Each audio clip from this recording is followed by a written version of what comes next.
जय हिंद दोस्तों। एनपीएस से बेहतर रिटर्न पाने के लिए जितना जरूरी स्कीम प्रेफरेंस का चुनाव करना होता है, उससे कहीं ज्यादा बेस्ट फंड मैनेजर का चुनाव करना होता है। क्योंकि फंड मैनेजर ही आपके जितना कॉर्पस है उसका यानी कि इन्वेस्टमेंट करता है, वही उसको मैनेज करता है और वही उसका क्या होता है, संरक्षण करता होता है। ठीक है, तो हम 2026 के लिए बेस्ट फंड मैनेजर का चुनाव करेंगे इस वीडियो के अंदर। तो बेस्ट फंड मैनेजर का यदि हमें चुनाव करना हो तो हम किस प्रकार से कर सकते हैं। तो बेस्ट फंड मैनेजर का चुनाव करने के लिए जितने भी फंड मैनेजर्स मार्केट के अंदर अवेलेबल है, अभी एनपीएस के अंदर सरकारी कर्मचारियों के लिए 10 से 11 फंड मैनेजर है जो अवेलेबल है। अब इन 10 से 11 फंड मैनेजर्स में से कौन से ऐसे फंड मैनेजर हैं जिन्होंने पिछला जो उनका रिकॉर्ड है, ट्रैक रिकॉर्ड है, वो बहुत अच्छा रहा है, बहुत शानदार रहा है। तो उनमें से सबसे बेस्ट फंड मैनेजर का चुनाव हम कैसे करेंगे, उसके लिए हमें क्या करना होगा। पिछला जो इनका इतिहास रहा है, जो इनका रिटर्न का जो बैकग्राउंड रहा है, पिछले 1 साल, 3 साल, 5 साल और 7 सालों के अंदर किस फंड मैनेजर ने बेस्ट परफॉर्मेंस दिया है, रिटर्न निकाल करके सरकारी कर्मचारियों को दिया है। तो सबसे पहले हम क्या करेंगे, इनके या रिटर्न का कंपैरिजन करेंगे, उसके बाद ही हम कुछ निष्कर्ष पर पहुंच पाएंगे कि कौन सा फंड मैनेजर है जो हमारे लिए बेस्ट रहेगा। देखो, वीडियो में आगे बढ़ने से पहले यदि आप अभी तक आप लोगों ने हमारे यूट्यूब चैनल जयकाल जीनियस को सब्सक्राइब नहीं किया है तो सब्सक्राइब जरूर करें, और वीडियो अच्छी लगे तो वीडियो को एक लाइक करना बिल्कुल ना भूले। इन्हीं शब्दों के साथ मैं इस वीडियो को करता हूं शुरू। देखो, सबसे पहले हम यहाँ बात कर पीएस के अंदर जो टोटल फंड मैनेजर्स है वो कितने हैं, टोटल 10 हैं। अगर हम यहाँ पर बात करें कि इक्विटी के अंदर, यहाँ आप देख रहे होंगे स्कीम ई टियर 1, ई का मतलब यहाँ पर इक्विटी। मैंने पिछली वीडियो के अंदर आपको एसेट क्लास के बारे में बताया होगा, तो वो अगर आपने पिछली वीडियो नहीं देखी हो स्कीम प्रेफरेंस और एसेट क्लास को लेकर के, तो आप पिछली वीडियो को जरूर देखें, क्योंकि उसमें मैंने आपको डिटेल में बताया है कि भाई एसेट क्लास क्या होती है और बेस्ट स्कीम प्रेफरेंस का चुनाव हम किस प्रकार से कर सकते हैं। तो यहाँ पर मैं आपको शॉर्ट में बता देता हूँ कि स्कीम ई का मतलब होता है एक तरीके से शेयर मार्केट या इक्विटी। ठीक है, तो इक्विटी के अंदर जो अगर हम बात देखेंगे कि जो पिछला जो यानी रिकॉर्ड रहा है, सबसे ज्यादा सीएजीआर या रिटर्न्स कौन से फंड मैनेजर ने दिया है, तो हम देख लेते हैं। इक्विटी के अंदर जो सबसे ज्यादा हम यहाँ बात करते हैं पिछले 1 साल के अंदर जो रिटर्न दिया है वो किसने दिया है, तो यहाँ दिया है कोटक महिंद्रा ने 10.37% का। किसने, कोटक महिंद्रा ने 10.37 का। उसके बाद में किसने दिया है, उसके बाद में दिया है टाटा ने। ठीक है, और उसके बाद में किसने दिया है, उसके बाद दिया है एचडीएफसी ने, और फिर दिया है किसने, आईसीआईसीआई ने। ठीक है, तो इस प्रकार से आप देख सकते हो कि पिछले 1 साल के अंदर जो टॉप जो फंड मैनेजर रहा है कौन सा है, कोटक महिंद्रा है। ठीक है, अगर उसके बाद में हम बात करें 3 इयर्स के रिटर्न की, तो 3 इयर्स के अंदर जो सबसे अधिक जो रिटर्न दिया है वो किसने दिया है, यहाँ भी 3 इयर्स के अंदर भी कोटक महिंद्रा ने सबसे ज्यादा यानी क्या दिया है, रिटर्न दिया है। उसके बाद में फिर हम बात करें तो आईसीआईसीआई, और उसके बाद में यानी ये कौन सा हो गया फिर से, यानी टाटा ने दिया है। अगर हम पिछले 5 साल की बात करें तो पिछले 5 साल के अंदर सबसे ज्यादा जो रिटर्न दिया है वो किसने दिया है, आईसीआईसीआई ने दिया है। उसके बाद में कोटक महिंद्रा ने दिया है। अगर उसके बाद की अगर हम बात करें तो फिर यानी कि आप एचडीएफसी को मान सकते हो, टाटा को भी ले सकते हो। टाटा ने भी 18.11% का, सॉरी यूटीआई है यहाँ पर, ठीक है, टाटा नहीं है, यूटीआई ने दिया है। ठीक है, यूटीआई ने कितना दिया है, 18.11% का। अगर हम पिछले 7 साल की बात करें तो पिछले 7 साल के अंदर भी यानी कोटक महिंद्रा ने सबसे अच्छा परफॉर्मेंस करके दिया है। उसके बाद में किसने दिया है, आईसीआईसीआई, और उसके बाद में एचडीएफसी। ठीक है, अगर हम 10 सालों के कंपैरिजन की बात करें कि 10 सालों के अंदर सबसे ज्यादा जो इक्विटी के अंदर रिटर्न किसने दिया है, तो वहां पे आपको देखने को मिलेगा कौन सा, एचडीएफसी। एचडीएफसी ने 14.52% का दिया है, और उसके बाद में कौन सी आती है, उसके बाद फिर से कोटक महिंद्रा आती है, और उसके बाद फिर कौन सी आती है, यानी आईसीआईसीआई आती है। ठीक है, कहने का मतलब यानी 1 2 3 पोजीशन पर आपको देखने 3 फंड मैनेजर ही आपको देखने को मिल रहे होंगे, पहला एचडीएफसी, आईसीआईसीआई और कोटक महिंद्रा। अगर हम बात करें जब से ये फंड मैनेजर हैं जो एनपीएस के अंदर आए हैं, तब से लेकर के आज तक जो सबसे अच्छा जो परफॉर्मेंस दिया है, अगर हम यानी कि लॉन्ग टर्म की बात करें तो सबसे यानी इसमें जो विनर हो जाएगा कौन सा हो जाएगा, एचडीएफसी हो जाएगा।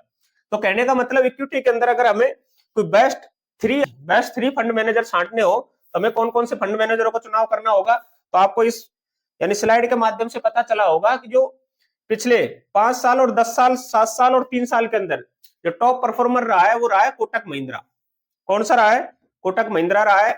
अगर हम बात करें उसके बाद में, तो अगर लॉन्ग टर्म की बात करें 10 साल या उससे ऊपर की, तो एचडीएफसी, और अगर हम बात करें टॉप 2 की तो हो गया आईसीआईसीआई। ठीक है, अगर हम बात करें स्कीम सी टियर 1 की, स्कीम सी का मतलब मैंने बताया था पिछली वीडियो के अंदर कि कॉर्पोरेट बॉन्ड से होता है इसका मतलब। तो स्कीम सी के अंदर जो टॉप परफॉर्मर जो रहा है वो कौन सा फंड मैनेजर रहा है, तो वहां यहाँ पर आप कंपैरिजन करके देख सकते हो कि पिछले 1 साल के अंदर कॉर्पोरेट बॉन्ड के अंदर सबसे अधिक रिटर्न यानी कौन से फंड मैनेजर ने दिया है। तो यहाँ आपको देखने को मिलेगा एचडीएफसी, यानी कि एचडीएफसी फंड मैनेजर ने सबसे अच्छा परफॉर्मेंस करके दिया है। उसके बाद आईसीआई, फिर उसके बाद कोटक महिंद्रा, डिलीट हो गया इसके अंदर से, ठीक है। तो जो बेस्ट परफॉर्मर रहा है वो कौन सा, एचडीएफसी। 3 इयर्स की अगर हम बात करें तो यहाँ पर देखो 3 इयर्स के अंदर 8.77%, यानी कि यहाँ भी एचडीएफसी अच्छा परफॉर्म करता हुआ नजर आया है। और पिछले 5 साल के अंदर भी एचडीएफसी ने बाजी मारी है। अगर हम बात करें पिछले 7 सालों की, तो यहाँ भी विनर कौन है, एचडीएफसी फंड मैनेजर है। पिछले 10 सालों के अंदर देखें तो यहाँ भी एचडीएफसी ने अच्छा परफॉर्मेंस दिया है। और जब से ये चालू हुआ है फंड, तो तब से इसने 9.29% तक का क्या निकाल के दिया है, यानी सीएजीआर निकाल के दिया है।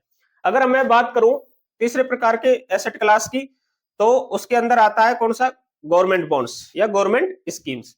तो इसके अंदर आप देख सकते हो जो टॉप परफॉर्मर यानी जो फंड मैनेजर रहा है वो कौन सा रहा है। तो देखो इसमें हम देखते हैं कि अगर गवर्नमेंट अगर एसेट क्लास की बात की जाए तो यहाँ पर जो सबसे ज्यादा जो रिटर्न दिया है निकाल करके पिछले 1 साल के अंदर, तो यहाँ निकाल के दिया आपको 5.63 और 5.81।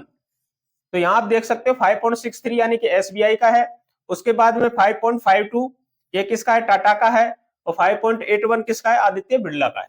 अगर हम 3 इयर्स की बात करें तो यहाँ पर आपको दिखाई दे रहा होगा 8.08 आदित्य बिरला है, और अगर हम यहाँ बात करें 8.05 तो ये कौन सा है, ये यूटीआई है। अगर हम पिछले 5 साल की बात करें तो यहाँ आदित्य बिरला ने 6.08 का दिया है, और यहाँ पर 5.87 यूटीआई ने दिया है, और यहाँ पर 5.87 किसने दिया है, एलआईसी ने दिया है, ठीक है। अगर हम बात करें पिछले 7 सालों की, तो यहाँ पर आदित्य बिरला बाजी मारता हुआ नजर आ रहा है 8.34 और एचडीएफसी 8.14%, ठीक है।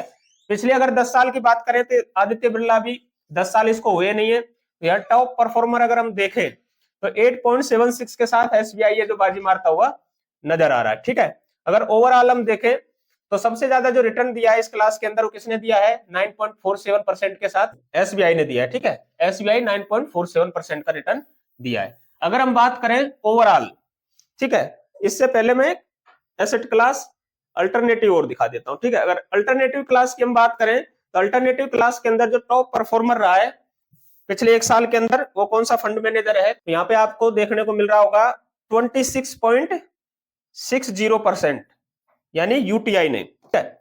अगर उसके बाद हम बात करें तो 22.72 टाटा ने दिया है, और उसके बाद अगर हम बात करें एलआईसी ने, तो एलआईसी से ज्यादा रिटर्न दिया है किसने, यानी यहाँ पर आईसीआईसीआई ने, ठीक है। और उसके बाद दिया है एचडीएफसी ने। अगर पिछले 3 सालों की बात करें तो यहाँ सबसे ज्यादा किसने दिया है, फिर से यूटीआई ने दिया है, उसके बाद टाटा ने दिया है, ठीक है, और उसके बाद किसने दिया है, एचडीएफसी ने दिया है। अगर 5 सालों की बात करें तो यहाँ सबसे ज्यादा जो रिटर्न है देखने को मिलेगा किसमें, यूटीआई के पास, और 5 सालों के अंदर एचडीएफसी के पास। 7 सालों की बात करें तो पिछले 7 सालों के अंदर जो टॉप परफॉर्मर रहा है वो कौन रहा है, एलआईसी रहा है, ठीक है। उसके बाद में कौन रहा है, एचडीएफसी रहा है, ठीक है। अगर ओवरऑल देखें हम तो यहाँ पर विनर निकल के आता है, जो सबसे ज्यादा जो दिया यहाँ पर 9.66 का वो किसने दिया, एचडीएफसी ने। यहाँ 12.87 हम टाटा को इसलिए नहीं ले रहे हैं, 5 साल भी नहीं हुए इसको फंड मैनेजर बने हुए, तो इसका जो यानी लॉन्ग टर्म का हमारे पास 5 साल का डाटा अवेलेबल है, इसलिए हम इसको टॉप परफॉर्मर नहीं मानेंगे। तो कहने का मतलब अगर हम इस वीडियो के माध्यम से कंक्लूजन निकाले फाइनली कि कौन सा फंड मैनेजर हमारे लिए बेस्ट रहेगा, यदि मेरे नजरिए से देखा जाए जो टॉप 3 फंड मैनेजर है वो कौन कौन से है, तो मेरा जो सबसे फेवरेट है वो है एचडीएफसी, ठीक है। उसके बाद में आता है आईसीआई, और उसके बाद में आता है कोटक महिंद्रा।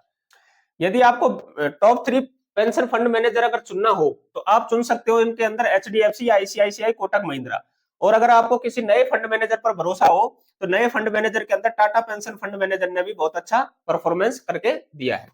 तो कहने का मतलब यह है कि आपने इस वीडियो के अंदर देखा होगा कि इक्विटी के अंदर जो अगर हम लॉन्ग टर्म की बात करें तो इक्विटी के अंदर यानी पिछले 5, 7 और 10 सालों के अंदर यहाँ आपको देखने को मिल रहा होगा कि यानी 16.65% का, 18.28% का, 18.38% का, ठीक है, 18.11% का।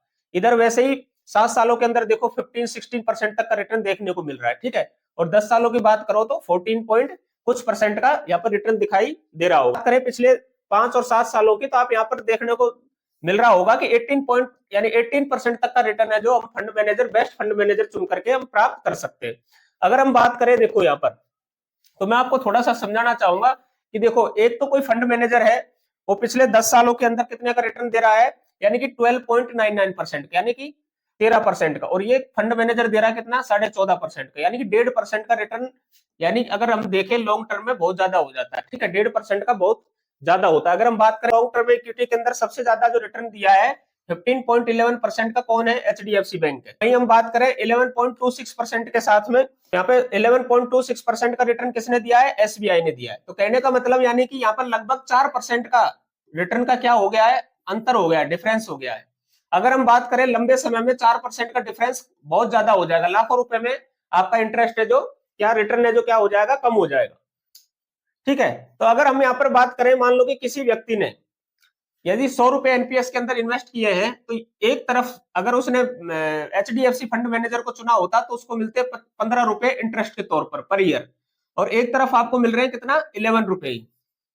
ठीक है, यानी 4 रुपए आपको हर साल कम मिलेंगे, ये तो जब यानी कि सिंपल इंटरेस्ट के तौर पर। अगर हम बात करें कंपाउंडिंग इंटरेस्ट की, तो कंपाउंडिंग इंटरेस्ट है वो क्या हो जाएगा, बड़े अमाउंट में लंबे समय पर, ये जो संख्या है लाखों रुपए में चली जाएगी। कहां चली जाएगी, लाखों रुपए में चली जाएगी। हो सकता है कि 40-50 लाख रुपए तक का भी डिफरेंस है जो आपको देखने को मिल जाए। ठीक है, तो अब आपको इस वीडियो में पता चल गया होगा कि बेस्ट फंड मैनेजर का यदि चुनाव करते हैं तो हमें किस प्रकार से फायदा हो सकता है।